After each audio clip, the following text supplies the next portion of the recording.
बिस्मिल्लाहिर्रहमानिर्रहीम। अस्सलाम वालेकुम नादरीन, आप यूट्यूब चैनल देख रहे हैं। मैं इमरान ख़ान हूँ।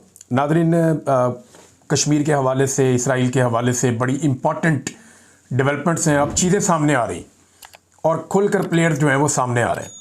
नंबर एक, कश्मीर के अंदर जो कुछ भी किया गया किसी तरह करके जुम्मे के दिन मुज़ाकरात के अंदर लगाए गए और ये एजेंसियों ने रिपोर्ट दे दी थी 1 तारीख की रात को कि जनाब कश्मीर हाथ से निकल रहा है, जो कुछ आप वहाँ पे कर रहे हैं या जो वहाँ पॉलिसी चल रही है ये काम नहीं करेगी। तो फिर फौरी तौर पे सियासी क़यादत को आगे लाया गया। जो गालम गलोच की जा रही थी, जो टाउट्स छोड़े हुए थे कि इनको गद्दार कहो, इनको बुरा भला कहो, यानी वहाँ पे मैंने कुछ इलाकों में चेक किया, उन्होंने कहा जी हमारे घरों में मर्द अभी बाकी नहीं है, ये सारे लोग चले गए हैं और जा रहे हैं, बढ़ रहे हैं मुजफ्फराबाद की तरफ। तो 3 जो मेन डिवीजन्स हैं, मुजफ्फराबाद डिवीज़न है, मीरपुर है, रावलाकोट डिवीज़न है, ये सारे आगे बढ़ते बढ़ते अब कोहाला के अंदर एक बहुत बड़े पैमाने पर अवामी इज्तिमा मौजूद है। अब ये इतने लोग हैं कि सर ही सर नजर आते हैं हर तरफ। अवाम का एक समंदर है जो वहां पे पहुंच गया है और ये सारे रास्ते लोग लड़ते हुए आए हैं। जो लोग पुंछ से आए हैं वो तो बहुत उन्होंने लड़ाई लड़ी है और पुलिस वालों को और एफसी वालों को उन्होंने बहुत मारा। इस्लामाबाद पुलिस वालों को आज़ाद कश्मीर में मुजाहिरीन ने बहुत मारा और वो उन्हें इसलिए मारा कि ये लोग उन्हें मार रहे थे। यानी जैसे हमें ये दुख होता है ना, कोई यूनिफॉर्म में बंदा बैठ के ज़मीन पे मार खा रहा है और उसे मुजाहिरीन मार रहे हैं, बिल्कुल ऐसे ही हमें दुख होता है जब यूनिफॉर्म वाले इकट्ठे होके आम आदमी को मारते हैं। हम पिछले 3-4 साल से लगातार मनाज़िर देख रहे हैं और इससे पहले भी हम माजी में देखते रहे हैं कि यूनिफॉर्म वालों को मारने का बहुत शौक है। ये चाहे पुलिस है, चाहे रेंजर्स है, चाहे एफसी है, ये बहुत मारते हैं, लोगों को मारते हैं डंडों के साथ, ठुड्डों के साथ, और इंसान को इंसान समझते ही नहीं, हत्ता कि इंसानों को गोलियां भी मार देते हैं। लेकिन जब ये काबू आ जाए अवाम के तो फिर अवाम भी मारती है। तो फिर अब रोना किस बात का, अब तकलीफ किस बात की? मामला तो उन लोगों का है जो इन्हें लड़ाते हैं आपस में। यानी मोहसिन नकवी गया अस्पताल में, मैं वीडियो देख रहा था, कैसी बेशर्मी और डिटाई है। वो जाकर पुलिस वालों से पूछ रहा है, डट कर लड़े हो ना, मुकाबला किया है ना, क्यों इनको तूने इंडिया भेजा था या इनको लड़ने के लिए दहशतगर्दों से लड़ने के लिए भेजा था, या ये वो वाला SHO है जिसने दहशतगर्दों से जाके बलूचिस्तान में लड़ना था? भाई आपस में पाकिस्तानियों से लड़ा के तो ये आगे पूछ रहा कि डट के लड़े हो कि बॉर्डर से बुलाए हैं पुलिस वाले। अपने शहरियों के ऊपर अटैक करवाया, अपने शहरियों के ऊपर हमले करवाए और बाद में चौड़ा होके आगे अस्पताल में उन्हें फूल देके पूछ रहा जनाब डट कर लड़े हो, मुकाबला किया है, मारा है। यार क्या बेशर्मी है भाई, पाकिस्तानियों को पाकिस्तानियों से लड़ाते हैं ये बेशरम, और खुद ये AC वाले कमरों में से नहीं मिलते, ये निकलते नहीं वहां से। ये 4 चपेड़े इसको इन लोगों को पड़े तो इनको पता चले कि मार होती क्या है। इनको भी लटा के बांध के जमीन के ऊपर इनको लित्तर मारे जाए या डंडे मारे जाए तो इनको पता चले कि टॉर्चर होता क्या है। ये लोगों को टॉर्चर करवा के बीमार ज़हनियत के लोग वीडियोस बनवा के एंजॉय करते हैं कि जनाब हमें टॉर्चर करके दिखाओ, हम देखना चाहते हैं। अस्पताल में जाके पूछ रहा कैसा तुमने मारा, तुम डट कर लड़े? यार उनको बॉर्डर पे भेजा था आपने, वो कोई इंडिया से लड़ने गए थे, वो कोई उधर तालिबान से लड़ने गए थे, या कोई दहशतगर्दों के साथ उनकी बलूचिस्तान में लड़ाई हो रही थी, या कि इंटरनेशनल बॉर्डर्स पे कहीं पे आपने भेजा हुआ था मिशन पे जो वापस आए हैं? भाई अपने शहरियों को मारने आपने भेजा था। अफसोस की बात यह है कि दोनों तरफ लोग मारे भी गए, दोनों तरफ लोग जख्मी भी हुए। अब कश्मीर पाकिस्तान से मुख्तलिफ है, वो लोग खाली मार नहीं ना खाते, वो आगे से मारते भी हैं। पाकिस्तानी जो है इनमें ज़्यादातर लोग खाली मार खा लेते हैं, लेकिन कश्मीरियों का थोड़ा सा तरीक़ाकार मुख्तलिफ है, वो वापस मारते हैं और जब वो वापस मारते हैं तो फिर तकलीफ भी होती है। अब जो मनाजिर मैंने देखे यानी अच्छे नहीं लग रहे मुझे देखने में कि एफसी वालों को और पुलिस वालों को वहाँ लटा लटा के बिठा के जो है वो वहाँ के मकामी लोग आज़ाद कश्मीर के मार रहे हैं, मुझे देखने में अच्छा नहीं लग रहा। लेकिन इसी तरह ये एफसी वाले और पुलिस वाले वहाँ पे मकामी लोगों को भी मार रहे हैं, उन पर भी टॉर्चर कर रहे हैं, उनके ऊपर आंसू गैस फेंकते हैं, उनके घरों के अंदर। इन्होंने तो औरतों को सड़कों पर घसीटा है, इन्होंने तो जलील किया है। अब मैंने अजीब चीज़ देखी कि पाकिस्तान के अंदर लोग अब इसके ऊपर दुख करने के लिए तैयार ही नहीं है, उन्हें तकलीफ ही नहीं हो रही यूनिफॉर्म वाले लोगों को मार पड़ रही है। वो कह रहे हैं ठीक है जी, ये भी ऐसे ही मारते हैं, ये हमारी बच्चों को औरतों को मारते हैं, खवातीन को उठा के ले जाते हैं, ये बहन बेटियों को अगवा कर लेते हैं, बहुओं को अगवा कर लेते हैं, ये बच्चों को टॉर्चर करके माओं को वीडियोस भेजते हैं, ये मासूम बच्चों को उठा के थानों में ले जाते हैं, गिरफ्तार कर लेते हैं, ये औरतों को सड़कों के ऊपर घसीटते हैं, जेलों में डाल देते हैं। अब ये जो कुछ इन्होंने किया उसके बाद अब ये सिक्योरिटी फोर्सेस को सोचना पड़ेगा।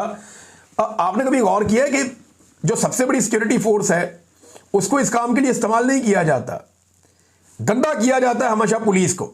यानी मिलिट्री एस्टेब्लिशमेंट के गंदे कपड़े हमेशा पुलिस धोती है, FC धोती है। उन्हें कहते हैं गंदा काम है, ये तुम करो, बदनामी होगी तुम्हारी, होगी जिल्लत होगी तुम्हारी। क्यों? ये इदारे नहीं है।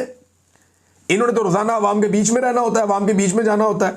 बहरहाल ये इनकी हरकतें इस वक्त नादरीन जो कोहाला में है, बहुत बड़े पैमाने पर लोग इकट्ठे हैं और चंद किलोमीटर का फासला रह गया है जो आज़ाद कश्मीर की असेंबली है वहाँ से। तो ये मुजफ्फराबाद जब चाहें अब दाखिल हो सकते हैं, इनके पास ये ताकत भी मौजूद है। और दूसरी जानिब जो है वो नाके ख़त्म कर दिए गए हैं, जितने नाके लगाए गए थे, जितना बंदोबस्त किया गया था वो ख़त्म कर दिया गया है। लेकिन सरदार उमर नज़ीर साहब ने, ये एक रहनुमा है, वन ऑफ देम, जो अवामी एक्शन कमेटी के रहनुमा है, तो इन्होंने कहा कि एक तरफ मुज़ाकरात, दूसरी तरफ फोर्सेस को अर्जा के मकाम पर फिर इकट्ठा किया जा रहा है। याद रखो, अगर इसके बाद किसी किस्म का एडवेंचर किया गया तो तमाम तर हालात की जिम्मेदार हुकूमत पाकिस्तान खुद होगी। उन्होंने एक कैटेगोरिकली ये बात बता दी। अब जनाब नाके तो ख़त्म हो गए हैं, लेकिन इन बेशर्मों ने अपने मफाद के चक्कर में, अपने इक़्तिदार के चक्कर में, अपनी ताकत के नशे में आज़ाद कश्मीर के अंदर नफरत का एक ऐसा बीज बो दिया है जो फसल अब पता नहीं हमें कब काटनी पड़ेगी। ये बेशर्मी हो चुकी है, ये बेगैरती हो चुकी है और मिलिट्री एस्टेब्लिशमेंट ने आज़ाद कश्मीर के अंदर नफरत का वो वाला बीज बो दिया है जिसकी फसल पाकिस्तान को कभी ना कभी काटनी पड़ेगी। और ये घटिया हरकत भी इसी रिजीम के जिम्मे है। सिर्फ अपने इक़्तिदार को दवाम देने के लिए इन्होंने ये किया कि अगर आज़ाद कश्मीर के अंदर किसी तरह लोगों ने अपना हक छीन लिया तो फिर पाकिस्तान की बारी है, पाकिस्तानी भी यही करेंगे। अब मुज़ाकरात हो रहे हैं और मुज़ाकरात इनको करने पड़ने थे। ज़रा मुज़ाकरात की टेबल देखिए आप। एक तरफ बैठे हैं वफाकी वज़रा, साबिक वज़ीर आज़म, साबिक वज़रा, मौजूदा वज़रा, कैसे बड़े बड़े मुंह हैं इनके, चमकते हुए 100 वाट के बल्ब की तरह इनके मुंह चमकते हैं, क्योंकि इन्होंने बेहतरीन खुराकें खाई हैं, इनके पास बेशुमार पैसा है, ये बड़ी बड़ी गाड़ियों में, हेलीकॉप्टर्स में ट्रैवल करते हैं, ये इक़्तिदार के मालिक हैं और करप्शन कर करके इन लोगों ने मुल्क का बेड़ा गर्क कर दिया। और दूसरी तरफ सामने कौन बैठा है? ये बिल्कुल चंद लोग, एक दुकानदार, एक आम आदमी, ये आया मुज़ाकरात करने के लिए अपनी कौम के बिहाफ के ऊपर। ये है तब्दीली जो आज़ाद कश्मीर में आई है। पाकिस्तानियों को ये सीखना पड़ेगा और इससे सीखकर पाकिस्तानियों को आगे बढ़ना पड़ेगा। इसके अलावा पाकिस्तानियों के पास रास्ता कोई नहीं है। अब नाज़रीन मुज़ाकरात हो रहे हैं। मुज़ाकरात में जो मेन चीज़ है वो वही 12 सीटें हैं कि जनाब ये 12 सीटें जो है ना, इनको तो फौरी तौर पे आप ख़त्म करें। अगर ये 12 सीटें ख़त्म नहीं होती तो फिर बात आगे नहीं बढ़ती। बात आगे बढ़ेगी जब आप ये 12 सीटें ख़त्म करेंगे। अब इसमें कुछ इतलात आ रही हैं कि कुछ चीज़ें तय हो गई हैं और कुछ चीज़ें तय हो जाएंगी, लेकिन ये 12 सीटों पे है कौन, ज़रा आपको मैं बताता हूँ। ये नाज़रीन एक पेशावर से है वज़ीर ख़ज़ाना, जो आज़ाद कश्मीर का वज़ीर ख़ज़ाना है वो पेशावर से है, अब्दुल माजिद खान। फिर इसके बाद जो है वज़ीर ट्रांसपोर्ट, ये रावलपिंडी से आया हुआ है, जावेद भट्ट। वज़ीर जंगलात नारोवाल से आया हुआ है, मोहम्मद अकमल। वज़ीर खुराक गुजरात से आया हुआ है, मोहम्मद अकबर। वज़ीर स्पोर्ट्स मुल्तान से आया हुआ है, मोहम्मद आसिम शरीफ। और मजहबी उमूर का वज़ीर जो है रावलपिंडी से लेकर गए हुए हैं, मोहम्मद अहमद रज़ा कादरी। फिर वज़ीर सनत और तजारत अटक से गया हुआ है, राजा मोहम्मद सदीक। वज़ीर इन्वेस्टमेंट, ये भी जनाब और कहीं से गया हुआ है, ये शादमत टाउन से। ये Aamir Abdul Ghaffar loan. Member public account committee जो है वहाँ पे, ये गुलाम मयूद्दीन दीवान, ये लाहौर से जनाब गया हुआ है। तो आप अंदाज़ा करें, कोई गुजरावाला से है, कोई सियालकोट से है, फिर हाफिज़ हामिद रज़ा, ये भी सियालकोट से है। ये बंदे बाहर से गए हुए हैं, 12 बंदे, अंदाज़ा करें आप। और ये अहम तरीन सीटों के ऊपर बैठे हैं आज़ाद कश्मीर जाकर, और जो बजट ये इस्तेमाल कर रहे हैं वो अरबों रुपए में है। इनके जो वोट्स हैं ना वो 1000 से भी कम है, यानी इतने थोड़े वोट लेकर ये जाकर वहां पे वजीर बन जाते हैं और अरबों रुपए का बजट ये इस्तेमाल करते हैं। क्या ये आज़ाद कश्मीर के अवाम के बजट के हकदार हैं? तो जवाब है कि नहीं है, और ये हो ही नहीं सकते। तो इसलिए शफाफियत के लिए इन शक्लों से आज़ाद कश्मीर के लोग जो हैं वो अब जान छुड़ाना चाहते हैं। वो कहते हैं जी हमारी जान छुड़ाओ भाई, इनको दफ़ा करो, इन्हें, इनके साथ आप हुकूमत बनाते हो, इनके साथ आप हुकूमत गिराते हो। अब इसके ऊपर मुज़ाकरात हो रहे हैं, देखते हैं बात कहाँ पहुँचती है। लेकिन आज़ाद कश्मीर के लोग डटे हुए हैं और उनको रोकना ऐसा सच मुमकिन नहीं है। एक वीडियो जो है वो देखें ना, इस्लामाबाद पुलिस की, इनके ग्रुप्स के अंदर एक वीडियो चल रही थी, ऑडियो। ये इस्लामाबाद ग्रुप्स के अंदर ये ऑडियो थी। ये ऑडियो मैं आपको सुनाऊंगा, आपको आइडिया हो जाएगा। और ये अगर ग्रुप्स के अंदर है तो किसी पुलिस वाले की है। इस्लामाबाद पुलिस के ग्रुप्स में ये ऑडियो निकली है। मुझे एक जर्नलिस्ट हैं, उन्होंने मुझे ये ऑडियो दिया। जरा ये ऑडियो आप सुने, आपको आइडिया हो जाएगा कि रियासत की सोच कैसी होती है और ये किस तरीके से पुलिस वाले सोचते हैं आवाम को लेकर। ये सुने आप। जो भी कश्मीरी आता है ना, थानों में आता है, जलील करें, कुत्ते की तरह जलील करें, नाके लगाएं, नाकों पे ये रुकती है गाड़ियां, उनको उतार उतार के तप्पे मारें, आईडी कार्ड नहीं है थाने में बंद करें, पर्चा दें भाई, जो कर सकते हैं करें, ताकि इनको समझ आए कि इन्होंने क्या किया। ये नाज़रीन आपने देख लिया कि ये रवैया भी, आइडिया भी मुझे हो रहा है कि ये पुलिस वाले ऐसे बोलते हैं और ये उनकी जनाब उसके अंदर चल रहा है।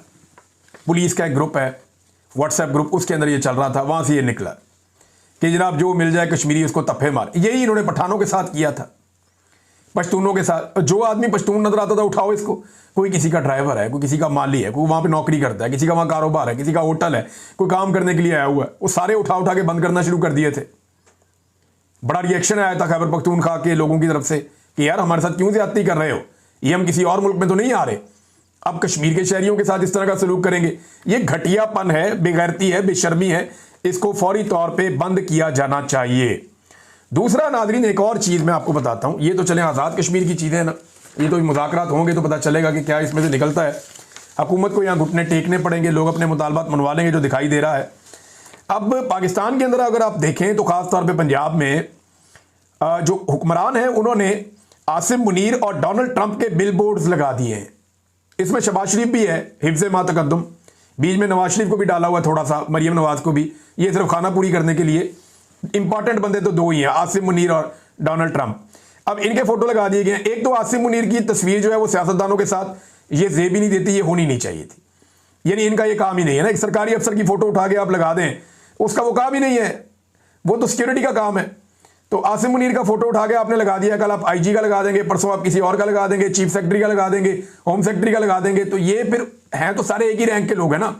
तो अब उठा के आर्मी चीफ के फोटो हर तरफ चिपका दिए इन्होंने, और ये उनका काम नहीं है, जेब नहीं देता। ये आर्मी चीफ को इस पर नोटिस लेना चाहिए, उतरवाएं फटाफट, ये बदतमीजी है, ये नहीं होनी चाहिए। नंबर 2, डोनाल्ड ट्रंप की तस्वीर पाकिस्तान में क्यों लगाई गई? क्या पाकिस्तानी इसे पसंद कर रहे हैं?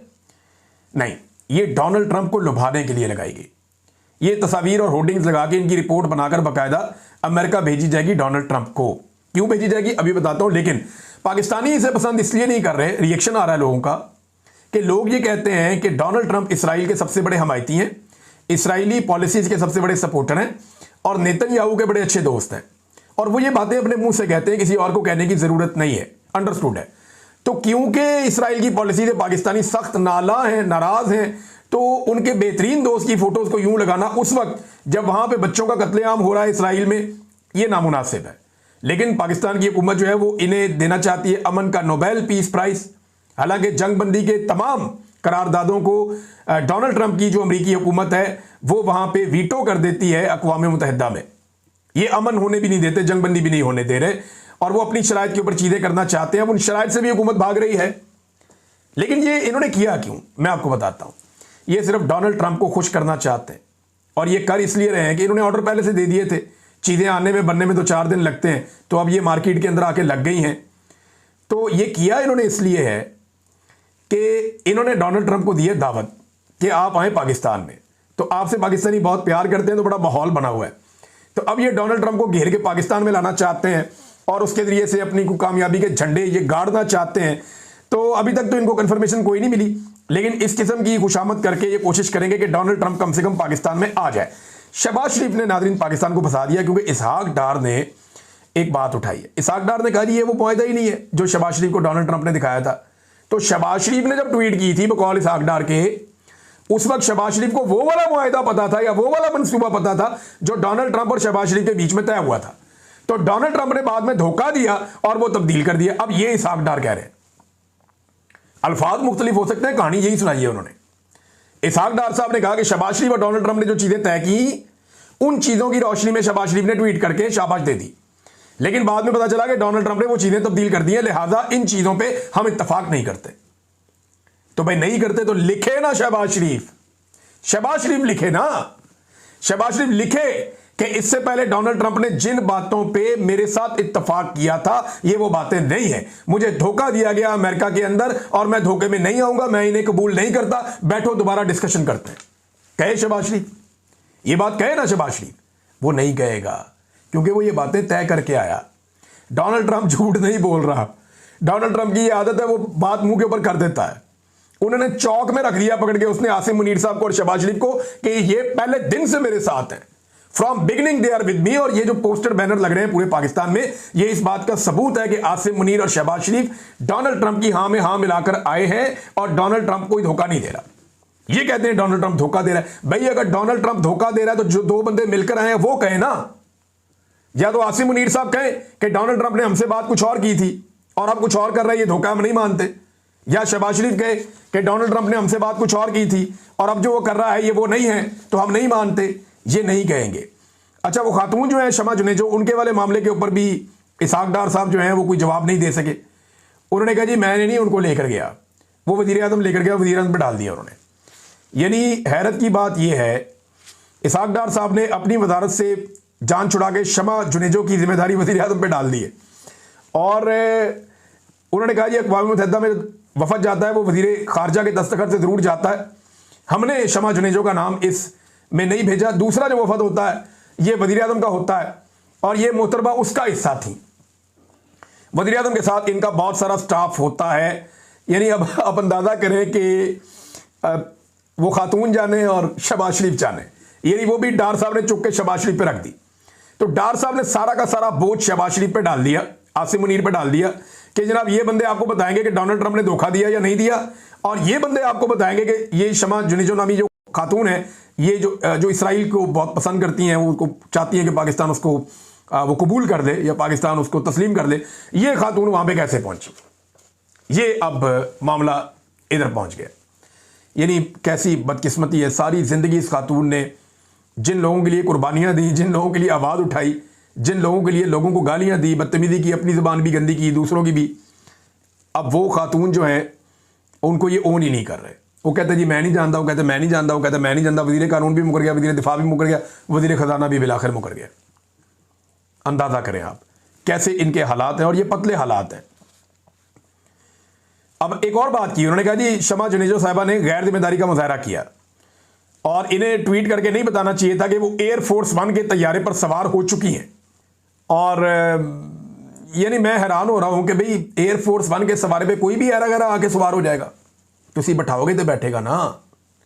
उसको इस बात पे एतराज़ नहीं है इसहाक डार को कि ये एयरफोर्स वन के तैयारे पे बैठी क्यों, इसको अंदर घुसाया किसने। ये देखें, मैं तो चाहता हूं कि अगर कोई खातून हमारी पाकिस्तानी खातून है, वो अगर वो अमेरिकन एयरफोर्स वन के अंदर भी घुसे तो कोई मसला नहीं है, वो मुझे कोई एतराज़ नहीं है। लेकिन डार साहब पे मुझे हैरत हो रही है कि भाई आप उसका जिम्मेदार कैसे आप उसको ठहरा सकते हैं। उस बेचारी को आप क्यों जिम्मेदार, उसको किसी ने अंदर आने दिया तो वो आई ना, उनको दावत दे के किसी ने जहाज में बिठाया तो वो बैठी ना। मुंह उठा के तो कोई औरत ऐसे नहीं आ जाती। हर एक की अपनी एक सेल्फ रिस्पेक्ट होती है, अपनी एक इज्जत होती है। ऐसा तो नहीं हुआ कि उसने तरले मिन्नत आपके किए होंगे, आप लोगों ने उन्हें एयरफोर्स वन में बिठाया। अब वो झूठ नहीं बोल रही, वो बता रही है कि भाई मैं बैठी हूं एयरफोर्स वन के अंदर। क्या आपकी तरह वो भी सारे काम चोरों की तरह करे, छुप छुप कर करे कि आप लोग जनाब निकाह करते हैं वो नहीं बताते, कोई और चीज करते हैं वो नहीं बताते, कोई काम करते हैं वो नहीं बताते, कोई डील करते हैं वो नहीं बताते, कोई मामला तय करते हैं वो नहीं बताते। वहां पे जाके आप अमेरिकन ज्यूश कांग्रेस के जो सदर हैं उनसे आप मिले, सरबराह से, शहबाज शरीफ साहब बताया नहीं किसी को। इतने दिन तक बात छुपाई रखी, जब तक डोनाल्ड ट्रंप और शहबाज शरीफ खुलकर सामने नहीं आए। उस बंदे ने भी इसको ट्वीट नहीं किया, बाद में उसने ट्वीट किया तो सारी दुनिया को पता चला कि जनाब ये तो उनके साथ वहां पे बड़ी जपियां शपियां करके और वहां पे बड़ी मोहब्बत, बड़ी मुलाकातें करके आए हैं। तो आपकी तरह सारे लोग खुफिया नहीं होते, लोग अपनी जिंदगी बड़ी सीधी सीधी गुजारते हैं। नादरीन, 2 मजहबी जमातों को इस वक्त रेडी किया गया एस्टेब्लिशमेंट की जानिब से, और आपको ये नजर आ जाएगा आने वाले वक्त में 2 मजहबी सियासी जमातें। अच्छा, मैं आपको ये बता दूं, मेरे सोर्स ने मुझे यही कहा कि 2 मजहबी सियासी जमातें। उसने कहा जी है 3-4 मजहबी सियासी जमातें हैं पाकिस्तान में बड़ी, लेकिन 2 का उसने कहा, और नाम कंफर्म मुझे हो जाएंगे 1-2 दिन में। 2 मजहबी सियासी जमातें जो हैं उनको एस्टेब्लिशमेंट ने तैयार किया है कि वो एहतजाज करेंगी इन मामलात के ऊपर, ये जो पाकिस्तान के अंदर इसराइल के हवाले से हो रहे हैं या समूद फ्लोटिला के हवाले से हो रहे हैं, ताकि जो अवामी रद्द-ए-अमल है वो कंट्रोल में रहे, लीडरलेस क्राउड ना निकल आए कहीं पे। यानी ये ना हो जाए कि लोग खुद ही निकल आए इसराइल के खिलाफ या खुद ही निकल आए फलस्तीनियों के हक में, ये नहीं होना चाहिए, वो ये नहीं होने देंगे। तो उनकी कोशिश ये है कि मजहबी सियासी जमातों को इस्तेमाल करके अपनी मर्जी का क्राउड निकाल के लोगों का गुस्सा ठंड, जैसे वहां पे होता है खैबर पख्तूनख्वा में, जैसे ही कहीं पे ड्रोन हमला होता है या जेट तैयारों की बमबारी या कुछ होता है तो पाकिस्तान तहरीक इंसाफ के लोग साथ शामिल हो जाते हैं मुजाहिरीन के। वो काफ़ी ज़्यादा एहतजाज करते हैं, अली अमीन गंडापुर के बंदे उनके साथ होते हैं, वो करते करते उनको घुमा फिरा के तका के वापस ले जाते हैं ताकि कंट्रोल उनके पास ही रहे एहतजाज का। तो इसी तरह से ये एहतजाज का कंट्रोल मजहबी सियासी जमातों को लेने के लिए अब इन्होंने ये किया है। नाज़रीन, सुप्रीम कोर्ट बार का भी इलेक्शन आ रहा है, ये बहुत इंपॉर्टेंट है, मैं आपको बता रहा हूँ। एक तो सुप्रीम कोर्ट बार का इलेक्शन आ रहा है पाकिस्तान में, और दूसरा एक पाकिस्तान बार काउंसिल का भी इलेक्शन आ रहा है। इन दोनों इलेक्शन के अंदर पाकिस्तान तहरीक इंसाफ ने पिछली मरतबा बड़ी बड़ी गलतियां की। अब पाकिस्तान तहरीक इंसाफ के पास गलती की गुंजाइश निश्ता। पिछली मरतबा खैबर पख्तूनख्वा में पाकिस्तान तहरीक इंसाफ की हुकूमत है, वहां से ये हार गए बार का इलेक्शन, और उसकी वजह से सुप्रीम कोर्ट बार इनके हाथ से निकल गई।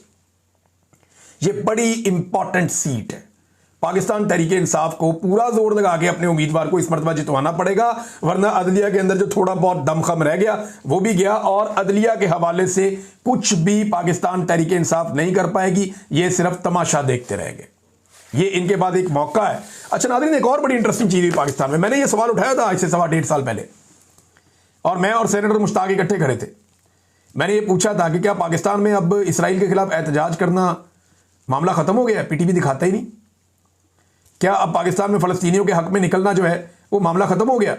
आज असद कैसर साहब ने नेतन्याहू का नाम लिया, साथ ही पाकिस्तान टेलीविज़न ने उनको कट कर दिया, उन्होंने दिखाया ही नहीं। यानी पाकिस्तान में बहुत सारी मुकद्दस गायियाँ हैं, जैसे कि आर्मी चीफ है, DGISI है, पाकिस्तान की एजेंसियाँ हैं, पाकिस्तान के जो दोस्त ममालिक हैं उनके हुक्मरानों की पॉलिसी पे आप तनकीद नहीं कर सकते। बहुत सारी मुकद्दस गायियाँ पाकिस्तान में रखी हुई हैं। अदलिया के फैसलों के ऊपर या अदलिया के जो कंडक्ट है उसके ऊपर आप बात करते हैं तो बड़ा खौफ आता है पाकिस्तान में। ये भी एक बैरियर छोटा मोटा है पाकिस्तान में। लेकिन ये जो एक नया बैरियर पाकिस्तान में लगाया गया है कि आप नेतन्याहू पे तनकीद नहीं कर सकते। जैसे ही असद कैसर ने नेतन्याहू का नाम लिया या नेतन्याहू पे तनकीद करने की कोशिश की, साथ ही उनको कट कर दिया गया और उनको नेशनल टीवी पे नहीं दिखाया गया। अब आप अंदाजा करें कि ये पॉलिसी बदल नहीं रही, पॉलिसी बदल चुकी है, और ये तब्दीली जो हम सोच रहे थे कि आने वाली है, नहीं, ये तब्दीली अब आ चुकी है, और हमारा जो शक था वो यकीन में बदल चुका है। अब तक के लिए इतनी, अपना ख्याल रखिएगा, अपने चैनल का भी। अल्लाह हाफ़िज़।